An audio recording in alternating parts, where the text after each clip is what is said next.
હજી ઘણા સમયથી અમે રૂપાલાને અહીંથી ટિકિટ નહીં દેવા માટે માંગ કરી રહ્યા છે કે રૂપાલાની ટિકિટ રાજકોટથી રદ કરો, એમને આ વખતે ચૂંટણી ન લડે, બસ અમારી એટલી જ માંગ છે કે એમને આ વખતે ઘરે બેસાડો, બસ એટલી સિમ્પલ માંગ છે. પણ તમને નથી સમજાતી એટલે અમારા વિરોધ પ્રદર્શનના ભાગરૂપે રાજકોટમાં ઘણા વિસ્તારોમાં બોયકોટ રૂપાલાના પોસ્ટર માર્યા છે. જો આ જ સ્થિતિ યથાવત રહેશે તો આખું રાજકોટ પણ ભરી દેશું. ચોક્કસપણે સાખી ના લેવાય અને બધી વસ્તુઓ માફીને યોગ્ય નથી હોતી.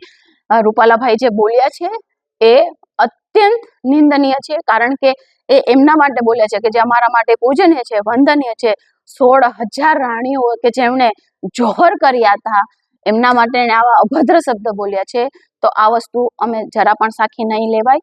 આ માફી યોગ્ય નથી એટલે અમે તમને માફ નથી કરતા. અમારી હજી સુધી પણ એક જ ડિમાન્ડ છે કે આ વખતે આપ નહીં લડો, અહીંથી આપને રદ કરે.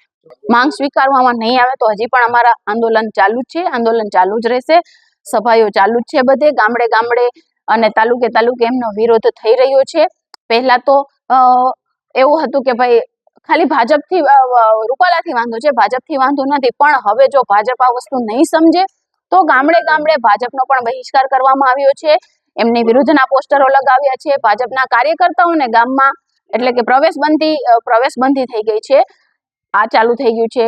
શહેરી વિસ્તારમાં પોસ્ટર લાગશે એમની વિરુદ્ધના, બોયકોટ રૂપાલાના. અને અમે અન્ય સમાજને પણ વિનંતી કરીએ છીએ કે ભૂતકાળમાં અમારા વડવાઓએ તમારા માટે પણ રખોપા કર્યા છે, તો અન્ય સમાજ પણ અમારી સાથે જોડાય. જો તમને એવું લાગતું હોય કે ક્ષત્રિય સમાજ પોતાની અસ્મિતા, સત્યતા અને ગરિમા માટે લડી રહ્યો છે તો આપ પણ અમારી સાથે જોડાવ અને આપ પણ અમારી સાથે રૂપાલાભાઈના બોયકોટના વિરોધમાં અમને સપોર્ટ કરો.